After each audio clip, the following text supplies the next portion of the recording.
c'est le début du Moyen Âge. Les Huns, en fuite, poussent le peuple des Slaves à envahir la grande plaine de l'Est de l'Europe, tandis qu'en Scandinavie, les Germains suédois unifient la région du Götaland comme royaume de Suède,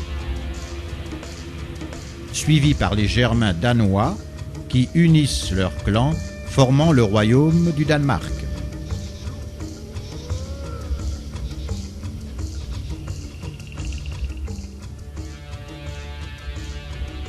Dans l'Empire byzantin, qui a chassé les Ostrogoths de l'Italie, règne la culture grecque. L'empereur Justinien établit son code, qui est encore la base législative actuelle, dont les lois et les droits sont les mêmes pour tous.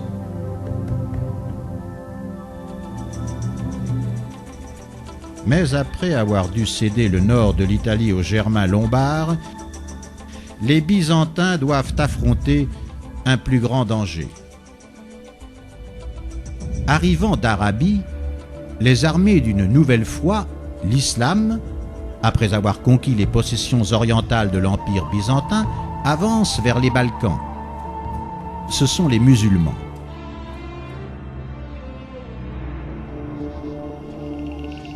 Arrêtés par un peuple provenant des steppes, les Bulgares, qui se dirigent vers le bas Danube,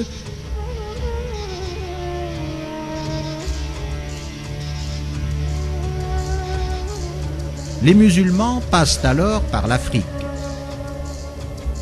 envahissent la péninsule ibérique et écrasent les Visigoths.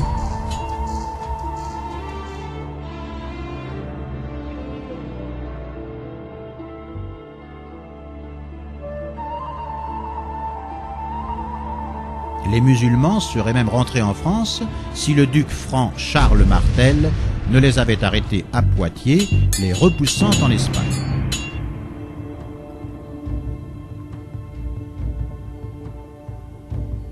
Les Francs sont alors puissants et leur royaume s'étend avec Charlemagne. Charlemagne, roi guerrier, repousse les musulmans du nord de l'Espagne et fonde l'État de l'Andorre pour se protéger des invasions arabes.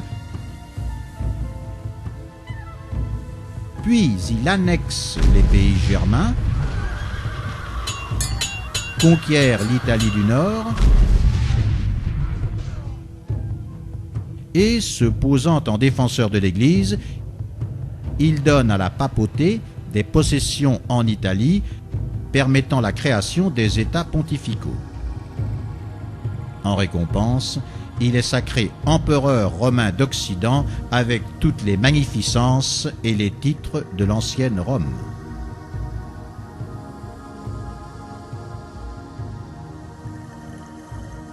Charlemagne est le souverain le plus puissant de l'Europe médiévale, mais son énorme empire, morcelé en une multitude de principautés avec des coutumes et des langues différentes, est difficile à unifier. Au traité de Verdun, il est partagé entre les trois petits-fils de Charlemagne.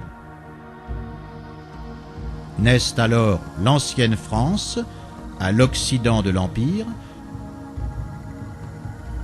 la Lotharingie en son centre, et l'ancienne Germanie à son orient, toutes de confession chrétienne.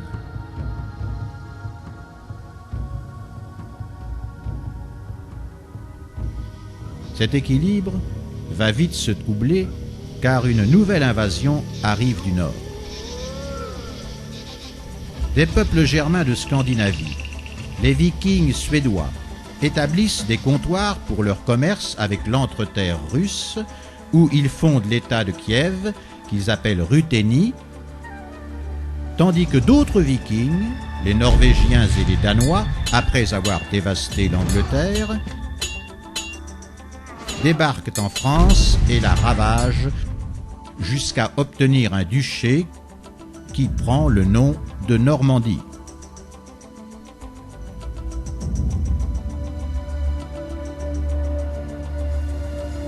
À l'est de l'Europe, la Bulgarie arrive à sa plus grande extension territoriale. Les Slaves polanes constituent le puissant royaume de Pologne et les Slaves tchèques forment l'empire de la Grande Moravie, tous convertis au christianisme. Cependant, la Grande Moravie est conquise par un peuple provenant des steppes, les Hongrois, qui parviennent même à dévaster la Germanie. Arrêtés par les Germains, les Hongrois s'installent alors dans la plaine des Carpates, se convertissent au catholicisme et fondent le royaume de Hongrie.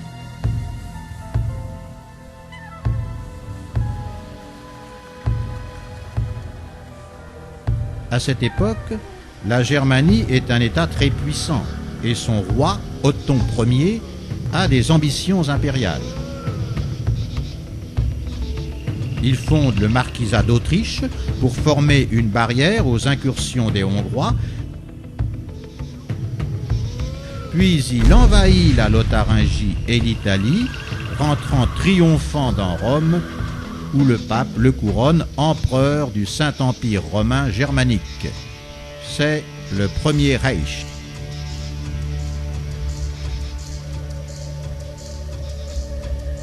Dans les Ardennes, le comte Sigefroy achète un vieux château fort romain et le renforce pour y fonder le comté du Luxembourg, vassal de l'Empire germanique. En Scandinavie, le peuple viking des Norvégiens forme le royaume de Norvège.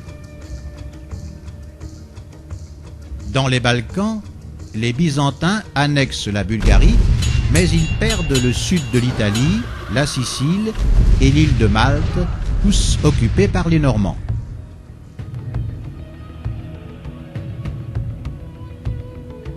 Les Normands de Guillaume le Conquérant envahissent même l'Angleterre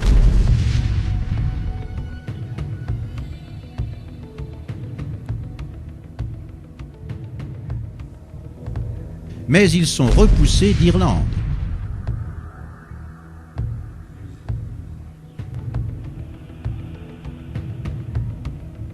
Dans la péninsule italique, les premiers États italiens se forment, dont les républiques marines de Gênes et de Pise, qui chassent les musulmans de la Méditerranée. Les musulmans sont battus aussi en Espagne, où le roi catholique de Castille commence la Reconquista de la péninsule, reconnaissant l'indépendance au Portugal.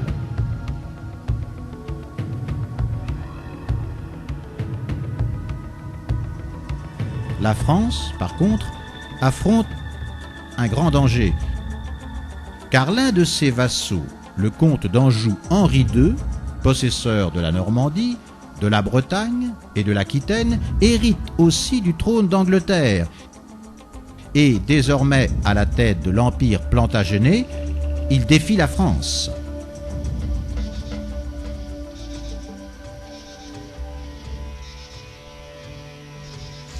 Entre-temps, le Saint-Empire germanique continue son expansion sur les rives de la Baltique, incorporant les actuelles Lettonie et l'Estonie, habitées par des peuples païens.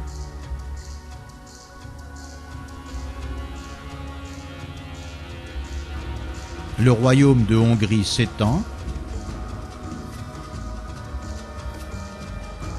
tandis que l'Empire byzantin repousse les Roumains du royaume valaque, mais perd la Bulgarie, devenue un royaume indépendant.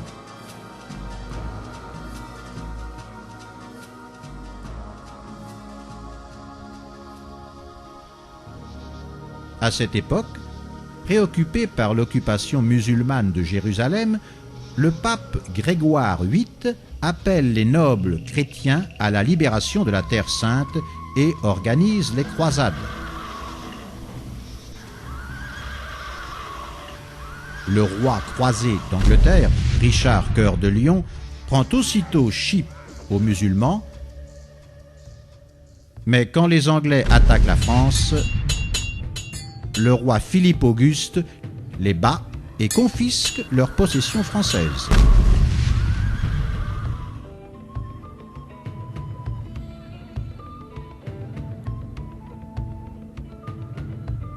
Dans les pays baltes, le grand-duché païen de Lituanie est fondé. L'Estonie et la Lettonie sont occupées par le Danemark. Et les chevaliers teutoniques, un ordre de nobles germains croisés de retour de Jérusalem, prennent des possessions en Prusse.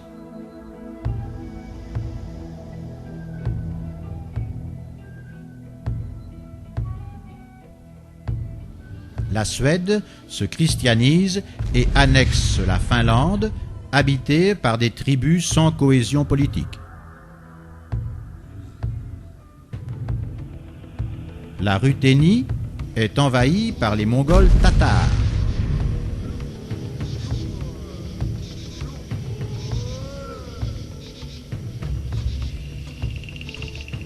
En Italie, les républiques marines de Venise, Gênes et Pise accroissent leur puissance. En conflit avec l'Empire germanique, elles enlèvent les îles grecques aux Byzantins et Chypre aux Anglais.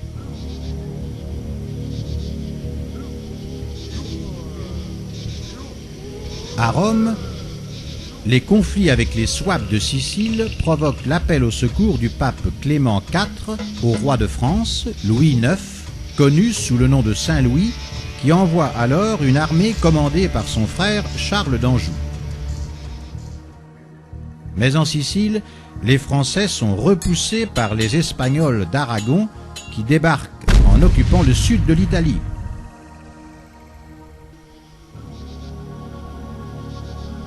Au centre de l'Italie, le pape permet l'indépendance de la cité-république de Saint-Marin et au nord de l'Italie, la principauté de Monaco déclare son indépendance vis-à-vis de la République de Gênes.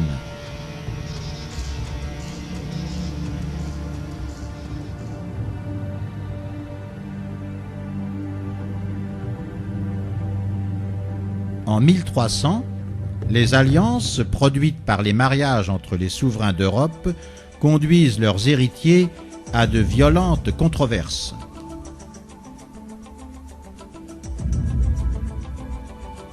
En Angleterre, le roi Édouard III revendique la couronne de France en tant que petit-fils du roi français, ce qui provoque la guerre de 100 ans.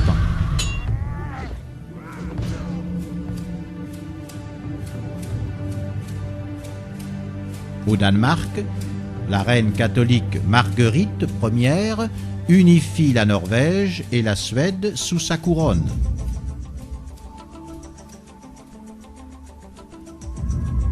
Le Saint-Empire romain germanique, hérité par la maison autrichienne d'Habsbourg, devient l'Empire d'Autriche, mais ces 300 États n'obéissent que de loin à l'empereur. L'un de ces États, la Suisse, se dote alors d'une puissante armée, proclame son indépendance et s'institue en confédération de cantons.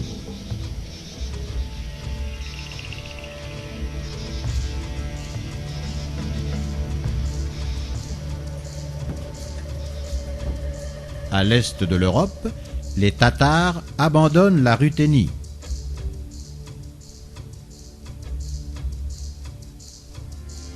En Lituanie, le grand-duc Jogaila se marie avec la princesse de Pologne et fonde l'Union de Pologne-Lituanie, puis il envahit la Ruthénie et écrase les chevaliers teutoniques, rendant la Prusse vassale de son nouveau royaume.